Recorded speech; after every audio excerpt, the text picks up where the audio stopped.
नमस्कार दोस्तों, welcome back to my channel high classes. दोस्तों आज हम देखने वाले हैं मैट्रिक बोर्ड परीक्षा, ठीक है, फाइनल परीक्षा 2025 का गणित का बहुत ही महत्वपूर्ण प्रश्न, ठीक है। चलिए हम लोग स्टार्ट करते हैं। पहला सवाल देखिएगा, बहुत इंपॉर्टेंट है।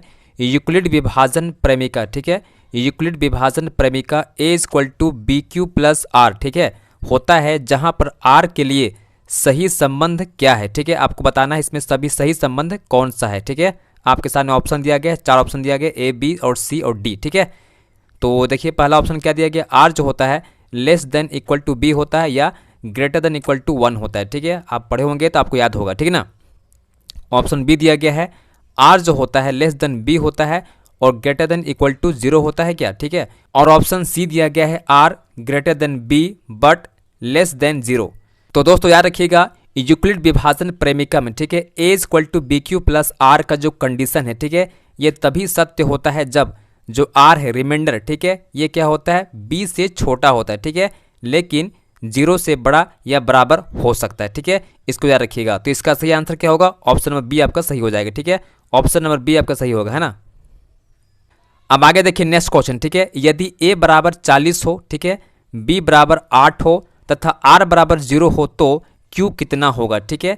अगर आपको पता होगा ना यूक्लिड विभाजन प्रेमिका का जो कंडीशन होता है A equal to B Q plus R, ठीक है, इसमें क्या करना है आपको, ए का वैल्यू पुट करना है 40, ठीक है, और बी का वैल्यू पुट करना है 8 और आर का वैल्यू पुट करना है 0, तो आपका मान आ जाएगा क्यू का, ठीक है। तो कैसे करोगे देखो, अब यहाँ पर देखिए, ठीक है, A equal to B Q plus R क्या होता है, आपका यूक्लिड विभाजन प्रेमिका का कंडीशन होता है, ठीक है। तो यहाँ पर ए क्या कर दिए 40 रख दिए, ठीक है, बी की जगह हम 8 रख दिए, क्यू हमको निकालना है छोड़ देंगे, ठीक है, और आर क्या कर दिए 0 पुट कर दिए, ठीक है। तो यहाँ निकलेगा क्या, ये 40 हो जाएगा इक्वल टू, जो कि ये 0 हो गया है तो इसका कितना होगा, सिर्फ 8 क्यू होगा, ठीक है ना। और यहाँ से क्यू निकाल देंगे तो 40 ऊपर जाएगा और 8 से हम इसको भाग लगा देंगे तो कितना आएगा 8 पचे 40, ठीक है, 8 5 जा 40 हो जाएगा। तो हम लोग का आंसर क्या आएगा, क्यू इक्वल टू 5 आएगा, ठीक है ना। तो इस क्वेश्चन का सही आंसर क्या होगा, ऑप्शन नंबर सी होगा 5, ठीक है। अब अगला सवाल देखिए, ठीक है, बहुत इंपॉर्टेंट क्वेश्चन है। एक धनात्मक समपूर्णांक होता है, ठीक है, इस प्रकार का क्वेश्चन, ठीक है, आपके बोर्ड परीक्षा में देखने को मिलता ही मिलता है, ठीक है। तो देखो यहाँ क्वेश्चन क्या पूछा गया है, धनात्मक समपूर्णांक, ठीक है। तो सम संख्या स्टार्ट कैसे होता है, 2 से होता है, 2 4 6 8 होता है, ठीक है। और विषम कैसे होता है, 1 3 5 होता है ना। तो आपसे पूछा क्या गया है, समपूर्णांक पूछा गया है। देखो यहाँ पर ऑप्शन ए क्या है, 1 हो गया, 3 हो गया, 5, ठीक है, ये तो होगा नहीं। ऑप्शन ए बी और सी को हटा दीजिए, ठीक है, आपका बच्चा है ऑप्शन डी, ठीक है। ये स्टार्ट कहाँ से हो रहा है, संख्या 2 से, ठीक है, 2 से होता है, 4 से होता है या 6 से होता है, तो भी क्या होता है, इसका सही आंसर होता है, ठीक है। तो इसका आंसर क्या होगा, ऑप्शन नंबर डी सही होगा, ठीक है ना। अब आगे देखिए नेक्स्ट क्वेश्चन, ठीक है, एक धनात्मक विषम पूर्णांक इनमें से किस रूप का होता है, ठीक है। अभी बताए थे विषम पूर्णांक पूछा गया, ठीक है। विषम संख्या स्टार्ट कब कहाँ से होता है, 1 से होता है, 3 से होता है, 5 से होता है, ठीक है। आप यहाँ देखो क्यू है, ये 4 है और 6, ठीक है, ये तो सम पूर्णांक हो गया, ठीक है।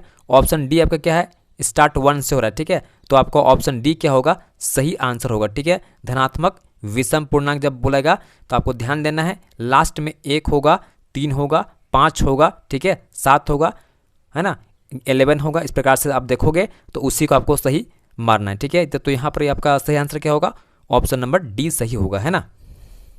उसके बाद देखिए अगला सवाल, ठीक है, 15 और 75 का एचसीएफ क्या होगा, ठीक है।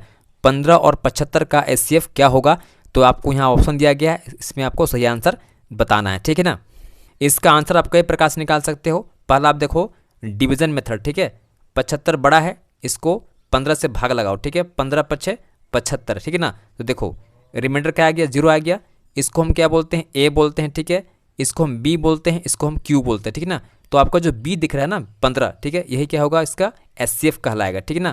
तो इसका आंसर क्या होगा 15, ठीक है। या आप इसको ऐसे निकाल सकते हैं, 3 पचे 15, ठीक है ना, और 3 पचे 15, 15 पचे 75, ठीक है। इसमें कॉमन क्या है, 3 है और 5 है, ठीक है, तो 3 पचे 15, है ना। इसका एचसीएफ क्या आ जाएगा हम लोग का, 15 आ जाएगा, ठीक है।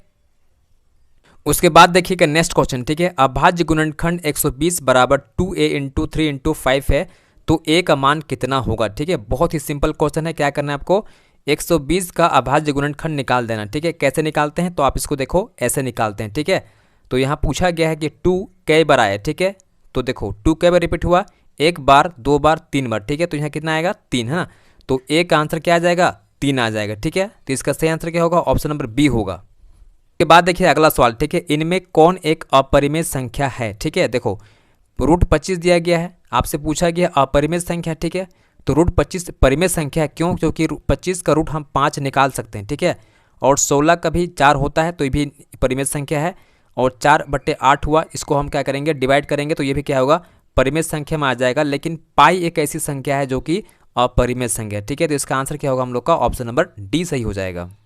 कि नेक्स्ट क्वेश्चन। ठीक है, 129 बट्टे, ठीक है, to the power 2 into 5 to the power 7 into 7 to the power 5 का दशमलव प्रसार कैसा है? ठीक है, तो यहाँ ऑप्शन दिया गया है, शांत है, अशांत है, ठीक है, पुनरावृत्ति है या सभी। ठीक है, तो इस क्वेश्चन को सॉल्व करने का एक बहुत ही आसान तरीका है। ठीक है, एक कंसेप्ट है, इसको आपको दिमाग में रखना पड़ेगा। ठीक है, तो क्या रखना पड़ेगा इसमें? आप चेक कीजिए हर का। ठीक है, अगर हर, ठीक है, 2 का कुछ पावर आ गया हो या 5 का कुछ पावर आ गया हो, ठीक है, तो समझो क्या हो? शांत है। ठीक है, अदरवाइज वो अशांत हो जाता है। ठीक है, तो आप यहाँ चेक कर सकते हैं, टू द पावर 2 तो कुछ है, ठीक है, और 5 का पावर भी कुछ है, लेकिन इसके साथ 7 भी आ गया। ठीक है, आपको सिर्फ क्या देखना है? 2 और 5। ठीक है, तो 7 यहाँ आ चुका है, तो ये आपका क्या होगा?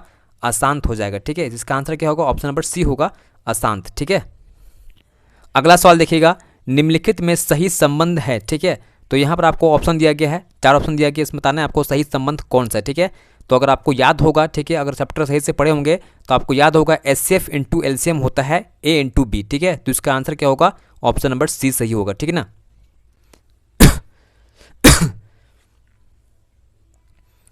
उसके बाद देखिए नेक्स्ट क्वेश्चन। ठीक है, रैखिक बहुपद ax प्लस बी का शून्यक। ठीक है, शून्यक क्या होगा? आपको शून्यक निकालना है। ठीक है, ऑप्शन दिया गया है ए बटे बी, ऑप्शन बी आपका है माइनस ए बटे बी, ऑप्शन सी है ए इंटू बी, और ऑप्शन डी है आपका माइनस बी अपॉन ए। ठीक है, तो देखो जब भी आपको पूछा जाएगा, ठीक है, शून्यक निकालने के लिए, ठीक है ना, तो क्या करना है आपको? जो बहुपद दिया गया है ना, जैसे यहाँ देखो दिया गया है एक्स प्लस बी, ठीक है, इसको 0 के बराबर कर दो। ठीक है, यहाँ पर देखिए, ठीक है, x plus b equal to 0 हो जाएगा, है ना।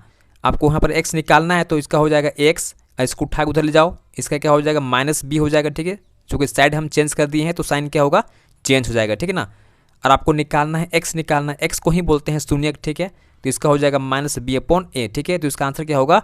माइनस बी अपॉन ए हो जाएगा। ठीक है ना, माइनस बी अपॉन ए। ठीक है, इसका ऑप्शन नंबर डी सही होगा, माइनस बी अपॉन ए। ठीक है, अब अगला सवाल देखिएगा, किसी बहुपद पी एक्स के लिए नीचे दिए गए, ठीक है, नीचे दिए गए ग्राफ में पी एक्स में शून्यकों की संख्या कितनी होगी? ठीक है, आपको यहाँ निकालना है, आपको ग्राफ दिया गया है, इसमें बताना है कि शून्य की संख्या कितनी होगी। ठीक है, तो इसका भी एक कॉन्सेप्ट है। ठीक है, कॉन्सेप्ट क्या है? अगर ग्राफ आपको देखना है कि एक्स एक्स को, ठीक है, कितना बार काट रहा है। ठीक है, तो यहाँ देखो एक्स एक्स को एक ही बार काट रहा है, मतलब कि शून्य क्या होगा? इसका 1 होगा। ठीक है, इसका सही आंसर क्या होगा? ऑप्शन नंबर सी होगा, है ना।